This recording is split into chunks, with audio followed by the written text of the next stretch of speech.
All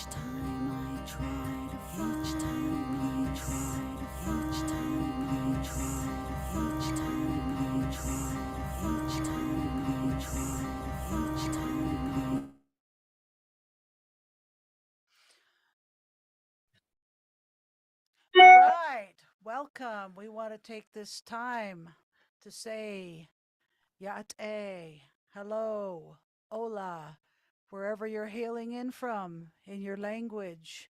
Hello. In the beauty way, we'd like to take this time to acknowledge the traditional owners and ancestors of the tribal lands of Ogap, Oge, Owinge, also known as Santa Fe. We reside here. Thank you all for your blessings, ancestors and caretakers of these lands. Tonight, we are really excited to have our brother, Ricardo Cate of Santo Domingo, Pueblo. He is the most prominent Native American cartoonist working today. He also has many other talents as well. His immensely popular cartoon, Without Reservations, is published daily in the Santa Fe, New Mexican and Taos News and explores the irony and poignant humor found in the Native American experience of living in the dominant culture. Kate is the only Native American cartoonist whose work is carried by a daily mainstream newspaper. Everyone, please welcome Ricardo Kate. Hello, Amerao. Hi. Awesome. Well, welcome, Ricardo. We'd love to hear a little bit about yourself and some of the salient events that happened in your life to impact your walk today. Okay, well, I guess we were just talking about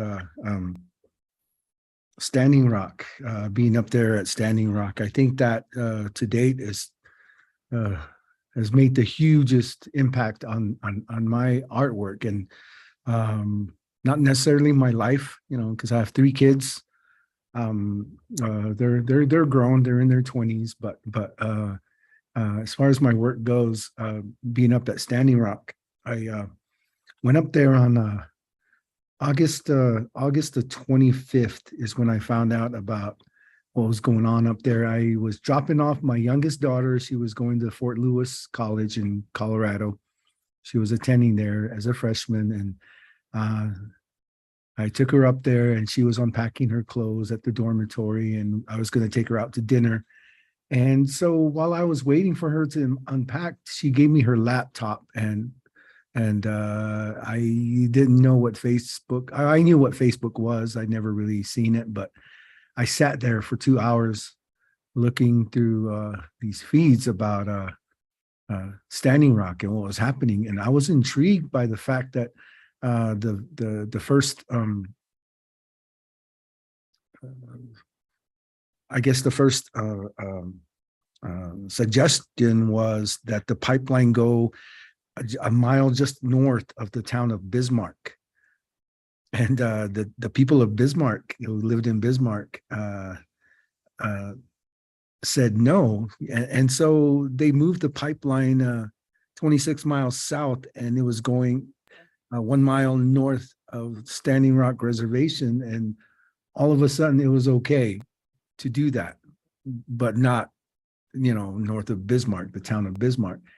And I was intrigued and also angry at that. And so I was thinking, well, this is my youngest child. The other 2 are working, and I just paid all my bills, just bought food, and I think I'm going to head up there. And out of curiosity, I went up there. There was this green light, I remember, right after Durango. I was going to head south, and if I turned right, I would have headed back to New Mexico. And if I turned left, I was going to, head up north towards Denver. And so I remember just when the thing turned green, the arrow, I cut in front of this car because it was like a last minute decision. I made a decision right there when the light turned, and of course they honked at me and waved, but I kept going, and the next day I wound up there And on the way, I picked up some supplies. And um, first couple of nights, I was just there meeting some of the people, the women who started it all. Um, there was four of them, and got to hear their stories. And then I wanted to draw some cartoons of some of these people I was meeting. And so I drew a couple, and then I there was hardly a signal from there. And I had heard that there was no signal at that place on Facebook before I went up there. And so I went up this little hill, it's just north of camp, and got up there. And then all of a sudden I got like two or three bars. And so I took pictures of my drawings, my cartoon drawings, and then I not broadcast, but from there I was able to, send them on my Facebook page that my daughter had set up for me. And all of a sudden there was like 500-600 likes. And so from then on, that must have been August 29th, August 30th, I just started drawing everything that happened up there at camp. And so September 3rd, when they released the dogs on Labor Day weekend, it was a Saturday, I was there. And when the dogs attacked and when they attacked the water protectors, and all of a sudden my work was very important because I was drawing what I saw. And I think a lot of not a lot, but some of the things happening were there was a lot of misinformation. There was a lot of rumors. There was a lot of exaggeration going on. But if I drew what I saw, then there wasn't any of that. And so my work kind of became important in that a picture is worth 1,000 words. And so that's what I started doing, drawing things that happen daily. And so up there. And so that has been the biggest impact on my work to date. So I think the government is still kind of on my case, because every once in a while my phone does go off. And so they always say it's the CIM card or something, SIM card, SIM. And yeah, I can understand once, but 9 times, so it's okay. I don't mind if they're keeping an eye on me and they get to see my drawing. So I'm okay with that. Awesome. Thank you so much for answering the question about the salient impact of your life. You have many fans on tonight, and we really appreciate you drawing what you see, because that has been our ways historically to document our kind of literacy, which is on totem poles and in rocks, on stone, in wood, on canvas, and of course the oral stories, and never without the humor, always with the humor. So I'd like to ask you about your childhood, and this is a two-part, your childhood as well as how did you get into writing comic strips? Like, where does that gift come from? Is it innate? Is it learned? Did somebody teach you? Did you study it? Mhm. Um, I guess this was back when comic books were 10 cents, right? And so my parents would go buy groceries, and but they would also, when they came back, they would bring a big old stack of Archie comics, Hot Stuff, Little Lotta, those Harvey comics that my sisters liked, and then there were, of course, the DC comics. Marvel, the only person we liked with Marvel at the time was Shazam, but most of them were the Batman and oh yeah, Spider-Man was with Marvel too. And then also, along with those comic books, there was always that monthly issue of Mad Magazine that my mom knew that I was the only one that liked it of all my siblings. I have 4. And so I thought, I could always read the other comic books later. And so I would grab the Mad Magazine, and me and my friend David will climb this apple tree outside my yard out in my yard, and we would sit up there all day laughing, reading the Mad magazine where Al Jaffe and Don Martin, Sergio Aragones, all those cartoonists that did Mad magazine. They were our idols. And so what happened was in seventh grade, David and I, who were inseparable, we found ourselves in different classrooms. And so the first week or so, we didn't know what to do. And then I'm not sure who came up with the idea, either me or him, or someone just did it. But one of us drew a cartoon for the other. And while we were exchanging classes, I can't remember, but I was reading something he drew or he was reading. And then we started exchanging on a daily basis stuff that we had drawn. And so I had a big old stack like this after about 6 months of school. And my dad was a painter. He painted houses and whatnot, and exterior and interior. And that's where he made the money. On the side, he made Indian jewelry that I sold up in Santa Fe as a child. And I like coming up to Santa Fe to sell, because that's how I got to practice my English. And so anyway, he had this accident where he fell from 2 stories from the scaffolding that they use for painters. And he broke his back in 3 places, and he wound up in the hospital for about a year.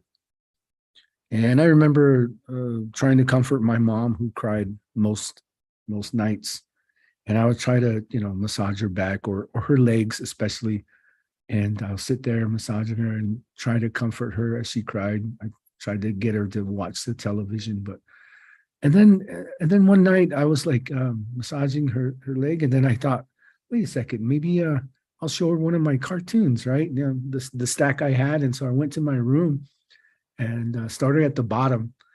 And these are cartoons that David and I drew of stuff that was happening in our classrooms, respectively. And we drew the teachers, or the other students would say something, or we would go into this imaginary realm, and we just drew about everything and anything.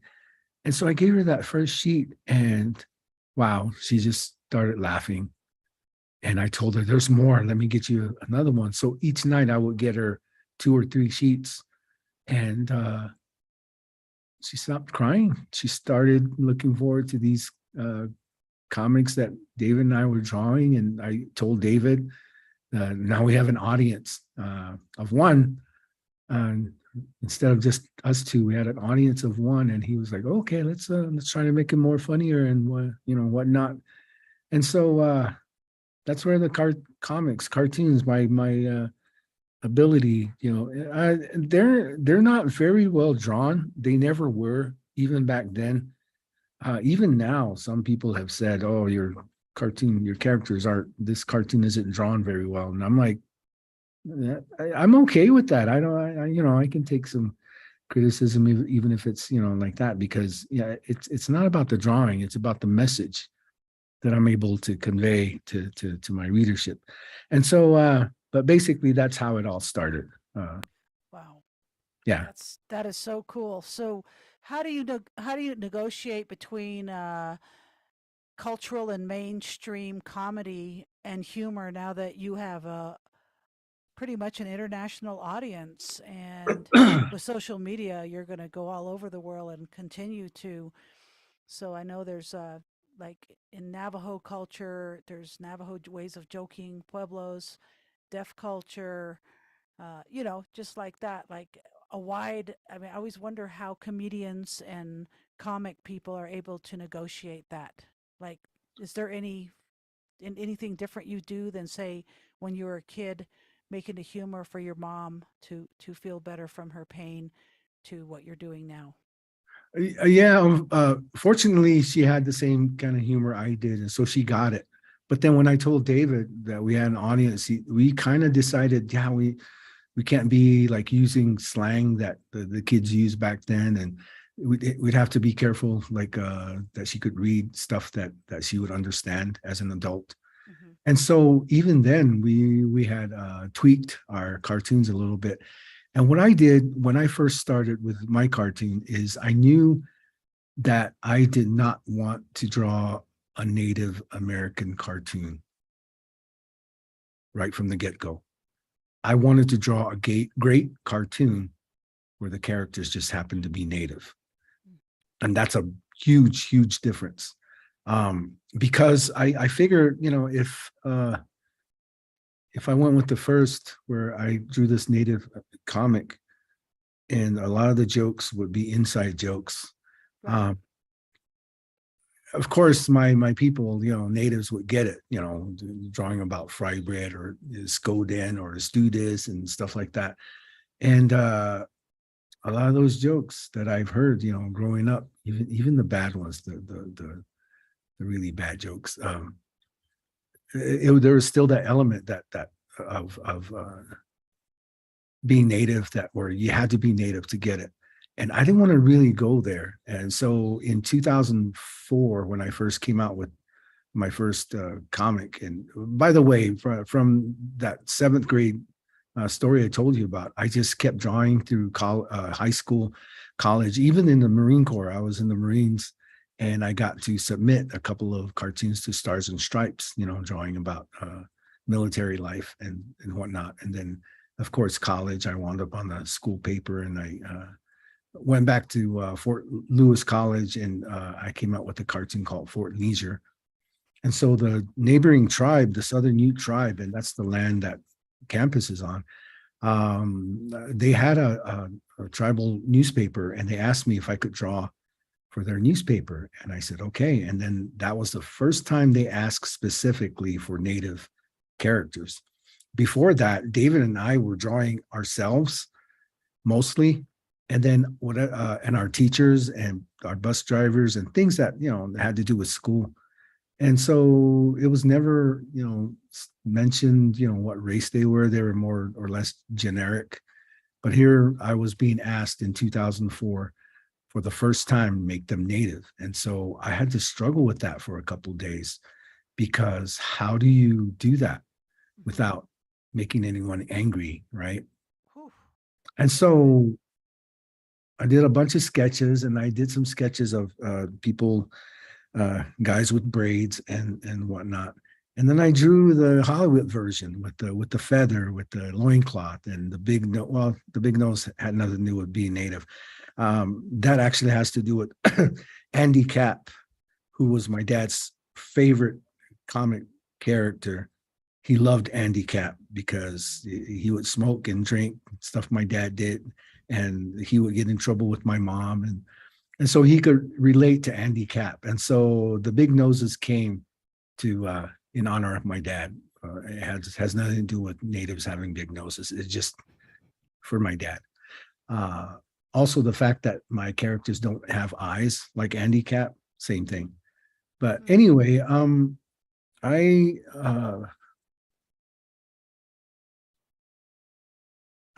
set out to draw this. So I came up with the characters with the loincloth and all that. But I decided, a couple days after thinking about it, and to make up for that, for making them, how else are you going to know they're Native, right? And so to make up for that, and to this day, I've never done, they don't grunt. They don't say, like on Hollywood, they sound like this, because they don't speak English very well. But we do. I mean, I don't even have an accent. I had to work on that because the white kids used to tease me. Well, anyway, to make up for making my characters look like that, I decided that they were always going to be smarter than their dominant society counterparts. Okay. The chief is always going to get the upper hand of the general, who looks like Custer, and to this day, I've always made them pretty intelligent, and so I think it all evened out, and so yeah, that's I had to really think about it, and so when I when I started drawing this cartoon, like I said, I just wanted to make a great cartoon. I knew what was funny. I watched Comedy Central a lot, watched a lot of stand up, and of course, the TV shows, Good Times, What's Happening, um, all those shows, the sitcoms. Right. Laughing, oh my gosh, Laughing was great. Ruth Buzzy and all those people. I know some of you guys are too young I to get the remember those, but yeah, reference. anyway, uh, that's what I based my cartoons on growing up. Wow, that is so cool. As you were talking, I just thought about this one of your pieces that's in all of our homes, but one of them is the Mary Had a Little Lamb one. That's one of my favorite ones, obvious reasons. But we don't have to get into that right now. That no, there's a little insight, huh? There's so many questions that I want to ask you, but for cultural appropriation, can you explain to people what that means to you? Because that seems to be a buzzword that's going around for a lot of years now. That I like to ask different artists and musicians what that means to them, just so we can understand a little bit more from a native perspective what is cultural appropriation, and also another thing is sovereignty. But maybe that'll be for the next time. So, how can you talk about cultural appropriation and how that means to what that means to you? Of course, just like every other native, it makes me angry when, uh, well, when you see the Pope in a headdress, um, what the Crees did with the Pope giving him that headdress, and then dressing up as natives or for Halloween and dressing up as natives because of the mascot and whatnot. Yeah, it's just all wrong, and a lot of people that do that, the non-natives that do that, they always say, always, oh, we're just honoring, your culture.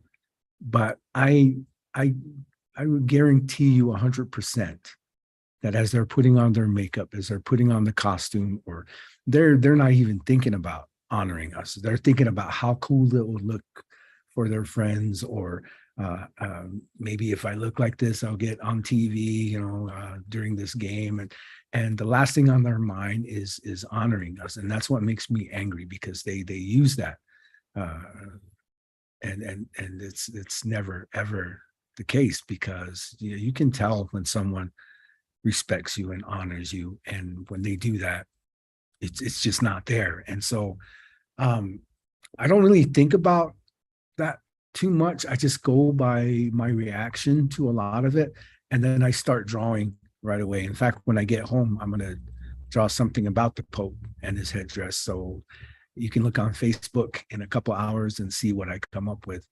A lot of this stuff kind of churns in my head for a while, and so I have to think about it. And because I'm busy with tribal duties this year, I don't have a whole lot of time to be uh, drawing cartoons, because every week I have a deadline every Thursday, which is tomorrow, 6 cartoons for the next week. And then I try to do some cartoons on Facebook that have a little more bite to what I'm trying to convey. But a lot of the cartoons that I draw for the paper are like this, and they're really they're just set out to be funny, harmless, and it's usually about dogs, res dogs, or res life and whatnot. But when I draw for Facebook, like I said, they have a little more bite to it, and that's where I attack a lot of the stuff that has to do with cultural appropriation. I don't use a lot of words. I just like at Standing Rock, I use a lot of pictures, but when time permits, like around Halloween time, I'll come up with cartoons that people who read the New Mexican will be able to see as well, because everyone needs to. And I'm so glad this cartoon is so popular and it's gaining universal, worldwide attention, because that's what we want. We want to teach people that, one, natives are funny. We're not all stoic, and we're very intelligent.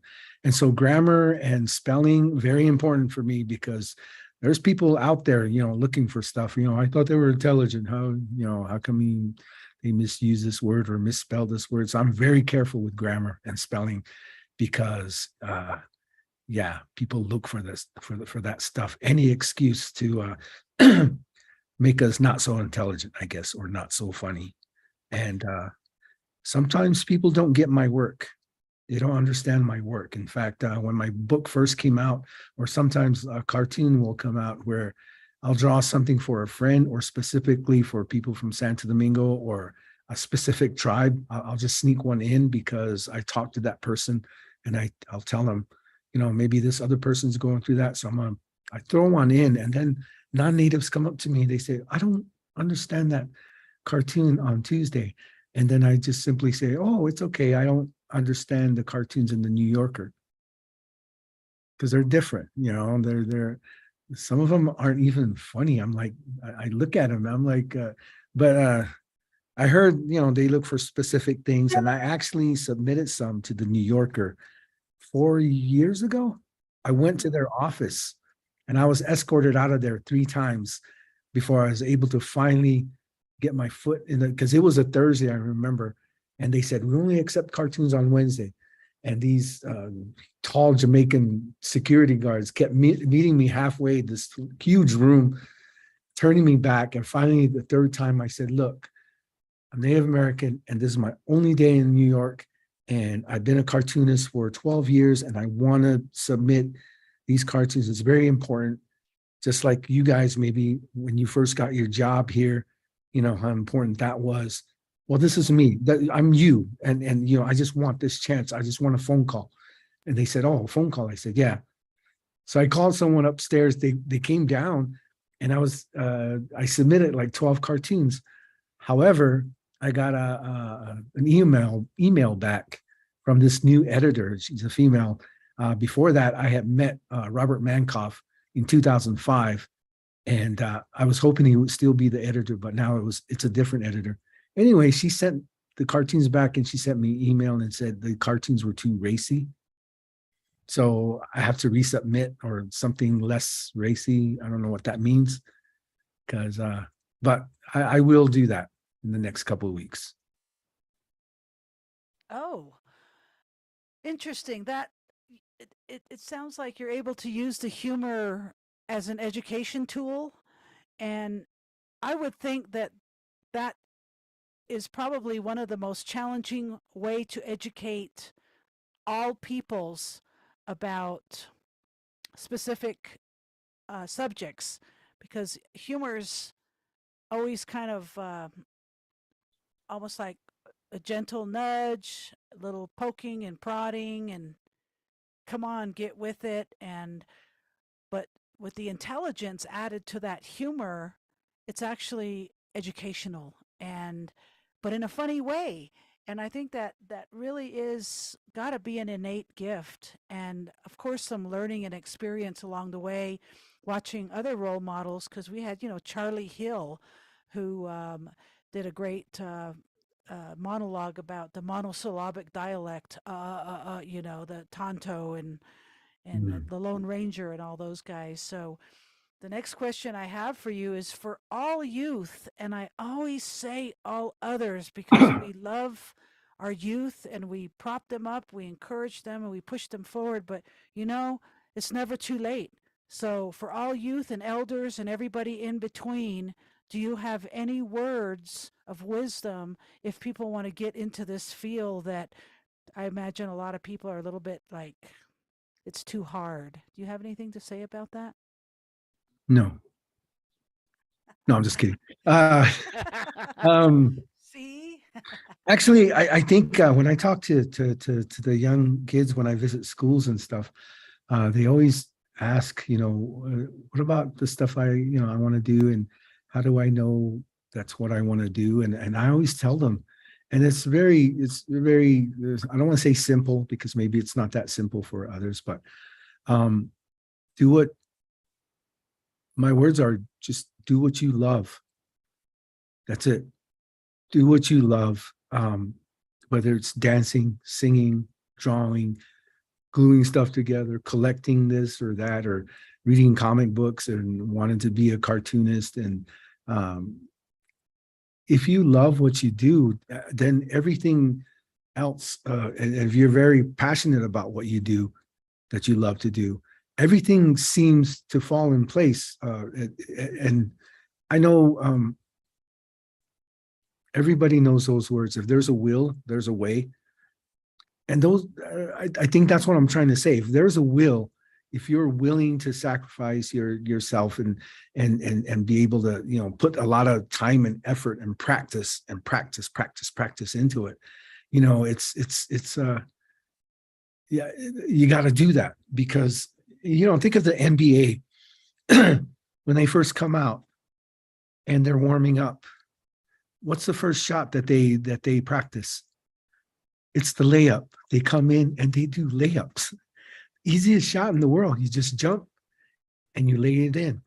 Yet these professionals do that when they first come out. And a lot of high school teams, junior high teams, that's how they start out with is this layup. And you have to go, you know, learn the basics of whatever it is you do, just like with the NBA. Even Michael Jordan, okay, greatest of all time, he did layups at the very beginning. And so, yeah, just do what you love and practice. And then everything just falls into place, as far as I know. And my kids, I raised them the same way. I didn't direct them to go this way or that way. Only one of them wanted to go to college. The other two didn't. They did their own thing. And oh my gosh, they're the happiest kids in the world. I mean, they're doing what they love. I don't, you know, push them this way or that. All I did was, you know, have them do their best, no matter what. Just do your best, and time will take care of itself, I would tell them. And yeah, as a parent, that's exactly what I told my kids, and that's what I would tell youth who are listening to anything that I talk about now. So Thank you very much for that. The next question that I have for you is about inspiration. Where do you get your inspiration, or is it just because I know different artists that have made it? What does made it really mean, right? Is it a destination or is it a journey? But what if, like, you go into a slump and don't feel like doing nothing, but yet you got the New Mexicans waiting for your funnies to come through? How do you negotiate that? oh wow. Well, first of all, I lucked out, going back to the first one, doing what you love. I lucked out and I became a 7th, 8th grade social studies teacher. I always wanted to be a teacher, and I always wanted to be a cartoonist back when. I didn't know how it was going to happen. I just knew I was going to make it happen. And so, as far as inspiration goes, oh my gosh, the first time I drew, it's like a transition. The first time I drew was simply because, oh my gosh, I'm finally going to do this cartoon. People are going to read it in the paper. Just being in the paper, that first couple of years was the greatest thing of all. And so after that, then I found out that I had fans, a large number of fans. So a couple of years after that, I was drawing for the fans, and then Standing Rock happened, and now I had a purpose. And so, which was very important, that I was this person that was doing these simple drawings, but the pictures, or they spoke a lot. After Standing Rock, about a year later, I started meeting the people here in Santa Fe that would come up to me. Ooh, I have a hard time talking about this, but they would come up to me, like the Indian market a couple of years ago. I went up to on stage it was set up in downtown in the plaza. I can't remember what I did. Oh, I was doing some stand-up. And I came back down, and one of the ladies recognized me. She was with her walker, and she kind of walked over towards me. And I had some people standing there wanting me to sign my book and stuff. But I saw her coming up, and so I turned towards her, gave her my attention. And then she goes, introduced herself, and then she said, I have my son just passed away last year. And he had this collection of your stuff, and she said it was in this big old like the little butter like containers, like where you put the butter stick of butter and then the glass thing.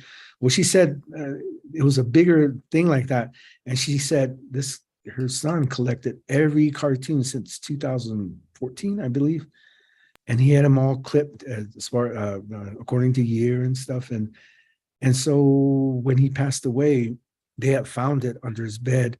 And when he passed away, they put that thing at his tombstone.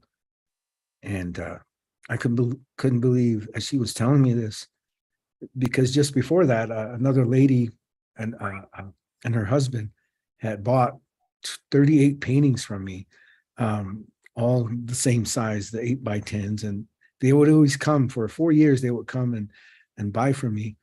And the last time the husband came and picked them up because they were packing, they were moving to Wisconsin or somewhere. And she said, and the husband thanked me. And he says, these are the last 3 paintings we're moving. And so I guess what happened was her wife was on medication, and she was taking like 28 things of medication for her depression. And what they did was they put my paintings, 38 paintings around the house.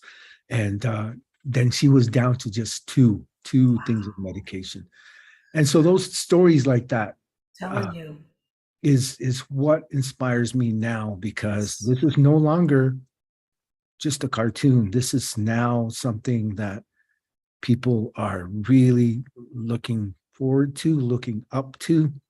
And it just boggles my mind sometimes that this is happening. And so that's my inspiration now. Oh man, that's so beautiful. Thank you very much. Is there something I haven't asked you that you would like for me to ask you, or something you would like to share with us before we open it up to a quick break and then the audience to come in and talk to you? Actually, I think when the audience starts asking questions, they come up with some pretty good ones. And so I'm going to save that for that, because a lot of times I found when I do these Zoom things, sometimes there's not enough time to answer those questions from the audience. So Thank you. Yeah, I'm going to leave it to them.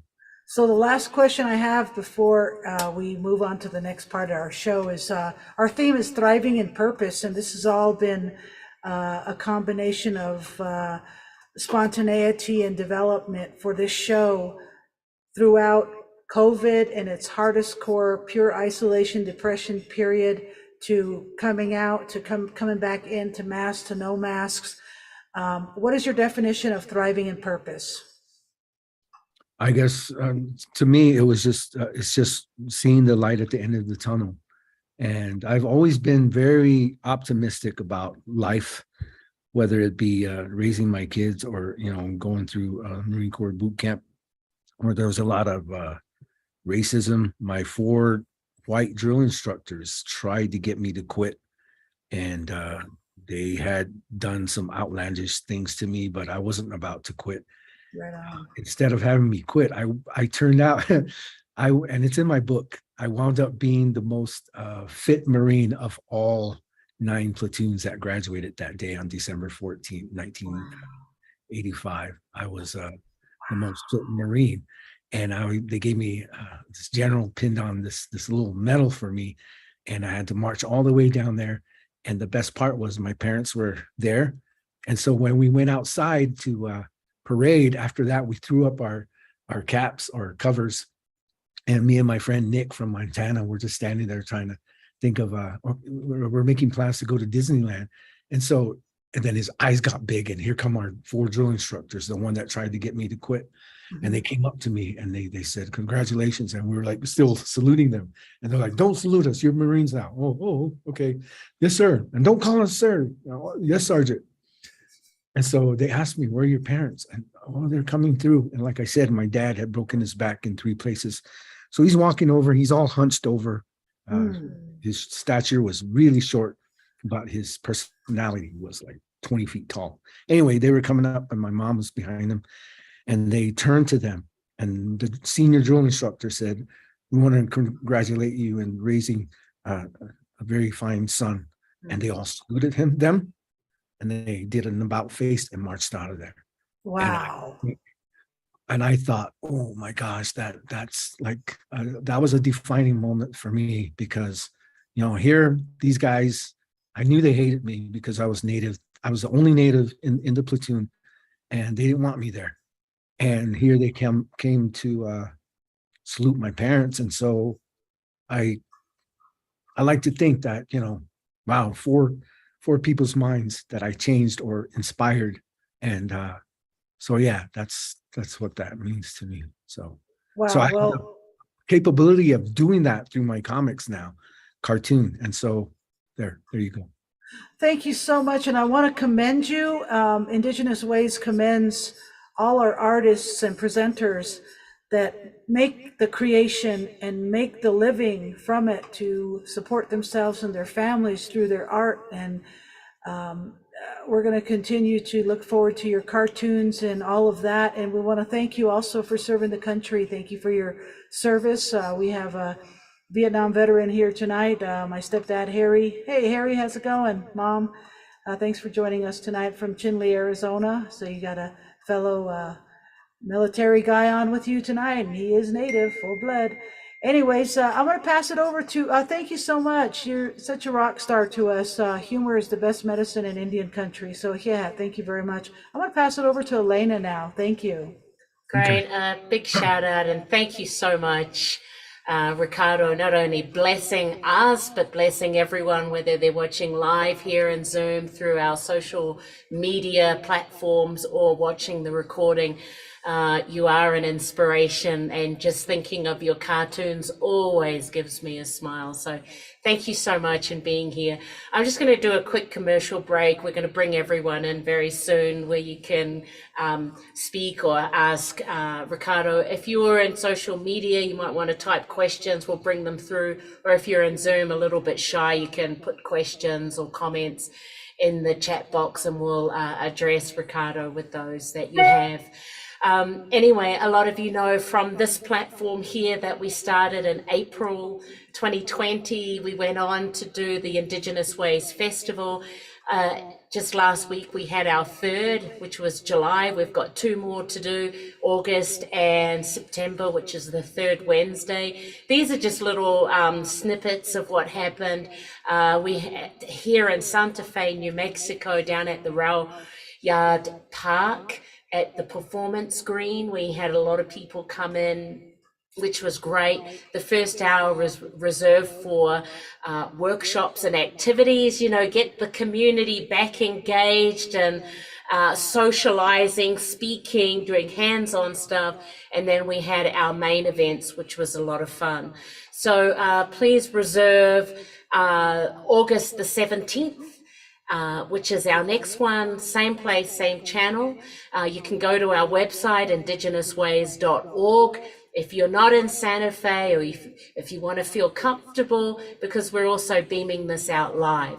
So even though it's from 4 to 7, our hybrid will be from 5 to 7 from the main stage. We're pretty excited because we have a slew of things happening, including we've got the Pueblo of Pewaukee youth hoop dancers who will be with us doing demonstrations. Our main artist is the legendary Keith Sikola, who will be blessing us, as well as this phenomenal woman who has got an amazing set of pipes. Her name is Sage Bond. Everyone will be doing workshops as well from that 4 to 5.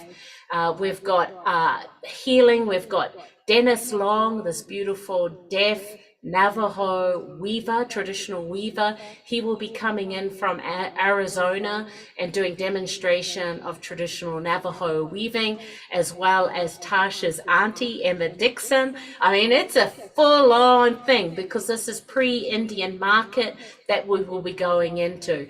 So if you can't join us in person, please register online, IndigenousWays.org, and come and join us in the hybrid section. In our next Wisdom Circle, so same place, same channel, is the beautiful Ariana Lee. She'll be sharing with us in this same channel, the last Wednesday of August. So please be sure that you join us. And also, if you wanted to recapture because there were so many gems that the beautiful Ricardo Kate shared with us. You can see his archived event in the next couple of days, IndigenousWays.org. There you can see over 175 Native American, Indigenous, LGBTQIA, deaf and hard of presenters that we've had in this format since we started April 2020. So we're very, very appreciative of that. Now, this is possible because of our sponsors. So big shout out to the National Endowments of the Arts, the City of Santa Fe Arts and Culture Department, the New Mexico Humanities Council, the National Endowments of the Arts. All of our events right from the get-go have had ASL interpreters, and they're free simply because access to everyone. If you're beaming in on our social media, please be sure to like our page. If you want to know what else is happening, go to our website, scroll down to the bottom and subscribe to our beautiful newsletter. And then if you're able to give, we have our donation page, which is also available at our website. So please be sure to kick in to that. We want to see you all there. But other than that, if you are on a video and you want to come in, now's the time to flick on your beautiful video so we can see you. Have a beautiful kōrero with the one and only Ricardo. And if you're in our social media, send a little chat and we will certainly share that as well. But thank you so much. All right. Thank you very much, Elena, for that little commercial break. Let's go ahead and do a call out to see if our beautiful Judy Shapiro from Tacoma Park has a nice shout out hello joke for us, because Judy's our board member and she's funny. You guys got to know her. Hey, Judy, what's up? I'm trying to read your lips, and I think I'm starting to read them a little bit, but can you repeat what you said again? I'll try to read your lips again. Uh-oh, we got you muted, Judy. Okay. She's saying, okay, go on to the next person, please. All right, what about our beautiful Navajo sister, Arletta from Luka Chukai? Arletta and Rodney. Hi, Arletta. Hi, Arletta. This is my best friend, you guys. She taught me sign language when I was 11 years old. What's up, Arletta?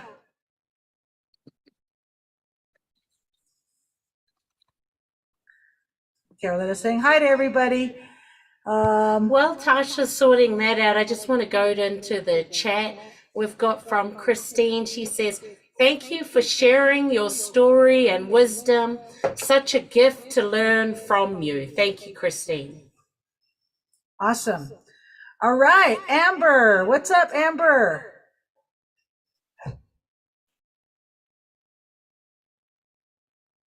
Where is Amber? Oh, okay. Why can't we hear anybody? This is weird. There? Did that work? Go. Okay, yeah, gotcha. Okay. Hi. We'll Hi. Ricardo, thank you so much. It was wonderful to get all of that background and especially the stories about Standing Rock. It changed a lot of people's lives in a lot of ways. And I was turned on to your work by one of my students from Zia Pueblo, who I gave them an assignment to do this PowerPoint presentation or no, smartboard presentation on one of their heroes, someone from New Mexico. And he presented on you. And that's how I first learned about you. And since then, it's been a pleasure to see you in the newspaper all the time. So really appreciate your contributions and your commentary and the gentleness that you do it with. Thank you. Beautiful. Thanks. Right on. Thanks so much for that, Amber. And Amber's been really instrumental with our Indigenous Ways Festival and coordinating all those vendors. So thanks, it's great to see you. I'm going to go over to our social media.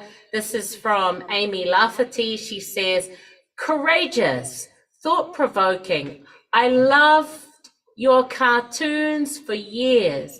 Now I see you and absolutely respect you. Yay. Love you, Amy. You are got a nice little humor bone too. And did you want to respond to that, Mr. Kate? No, thank you very much, Amber. I really, I appreciate it. And like I said, this feedback I'm getting from doing the cartoons is it's unbelievable. And people just come up to me just out of nowhere when I'm eating in Santa Fe, or I was even on my way to Denver a few months ago when I was doing stand up in Denver. My friends and I were up there, and we decided to pull over a Walmart in Pueblo, Colorado. I was walking through the aisles looking for a canvas and some paints, and this lady was following me around. And this was during COVID, and she finally came up to me because she saw my mask that had the chief on it. And she asked me, "Are you Ricardo Kate?" And I was like, "Yeah." And she was like all excited. And so I told my friends that I was recognized in Pueblo, Colorado at a Walmart. And so this never gets old.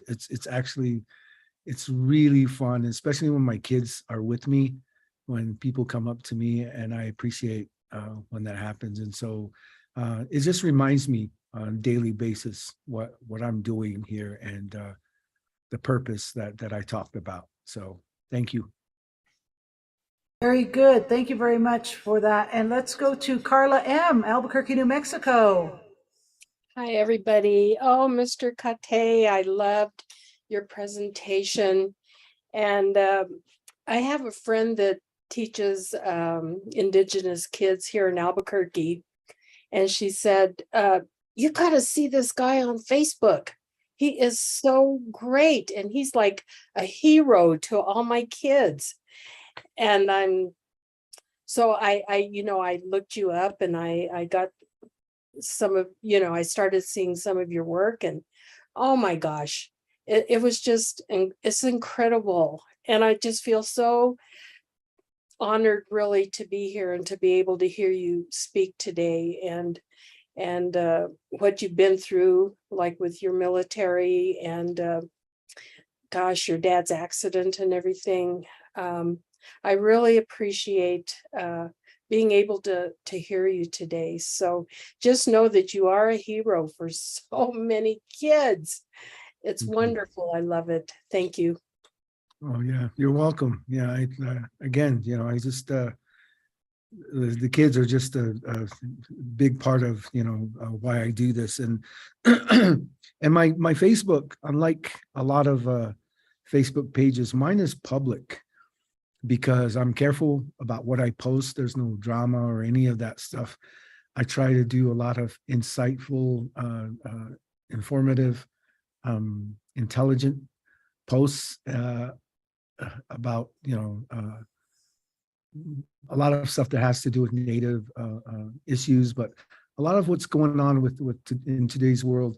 And so yeah, my page is public, knowing that I do have students, formal students that I have taught that go on there, and I want to show them what Facebook could really be like. It could be a great and wonderful thing, and that's how I use it. And it's also the business end of my what I do. That's how people get a hold of me, and so Facebook is just great if used in the right in the right way. And so and then I have my daughter Amber. You may have seen a lot of the TikTok stuff that she posts. She's a huge TikTok contributor, and every once in a while she'll say, "Dad, can you say this?" And because I want to put you on TikTok. And well, as a dad, you try to do whatever you can for your kids. And even that picture that came with at the beginning of my talk, I had that little mustache, or the little thingy here, the little goatee or whatever. That's an eyelash because my youngest daughter sells eyelashes and she's always leaving them around. And so this one Facebook post, I just put one here, and then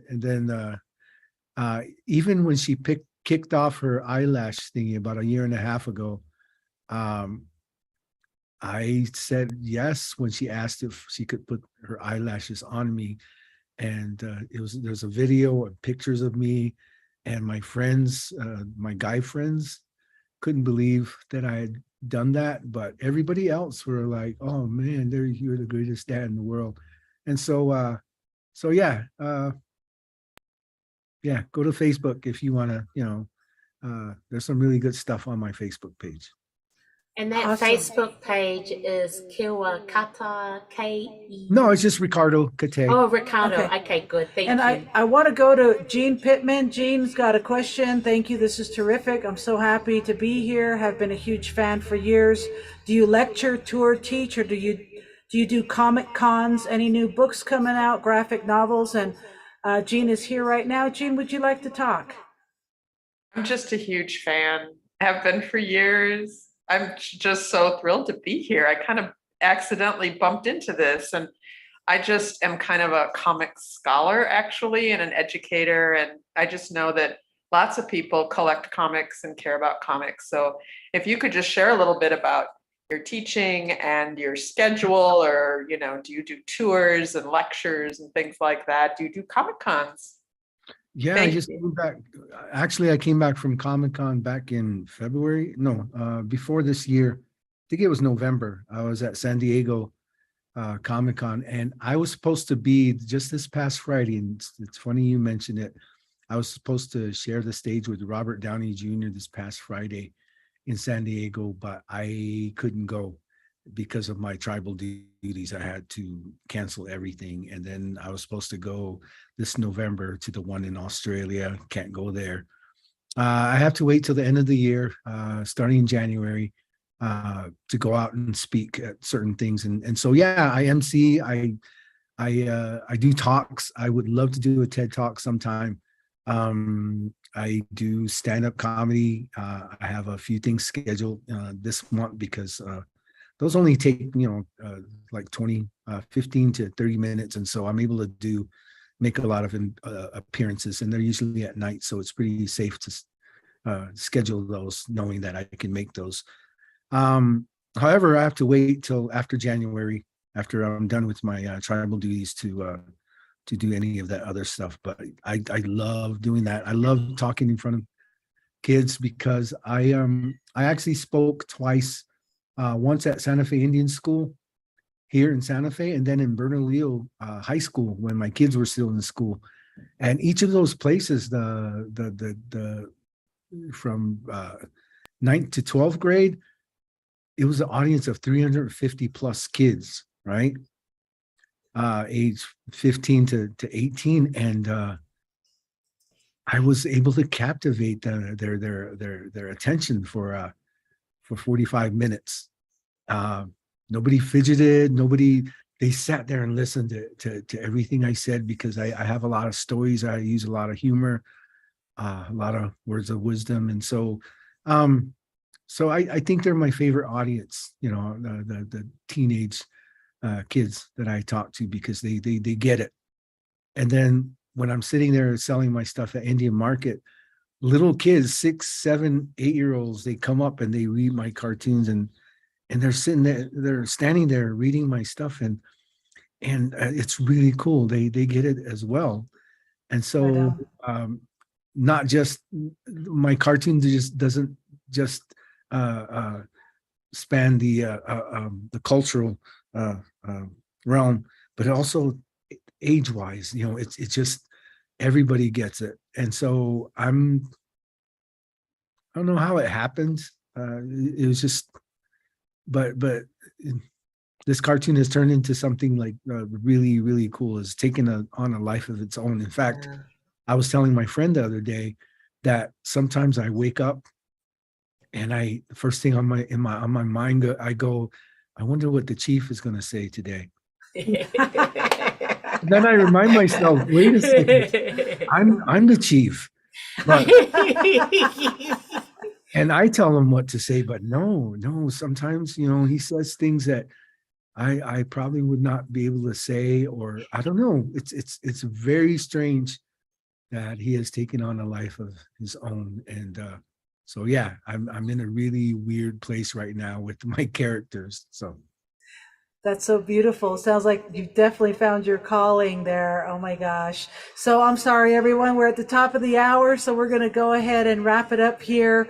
And I just want to thank everyone for joining in tonight, and everyone in the future that's going to be joining and watching on our website archives. Hi, and thank you for joining that too. I want to shout out to the Zoom social media live audience out there, Facebook and otherwise. Thank you for being here. Thank you for watching the recording here. And always so much gratitude to our true, beautiful ASL interpreters. Thank you very much. And everybody, this is Zoel and Mariah. Mariah just got nationally certified today to be a certified interpreter. She's a New Mexican. Beautiful. Congratulations. It's not an easy feat. We will see you all Wednesday, August 17th at the Indigenous Ways Festival. I'll be on there. this Zoom, 5 to 7, and live it's going to be 4 to 7, so you can be here live, you can be here on Zoom. We don't want you to miss out on our Indigenous Ways Festival down at the Santa Fe Rail Yard Park.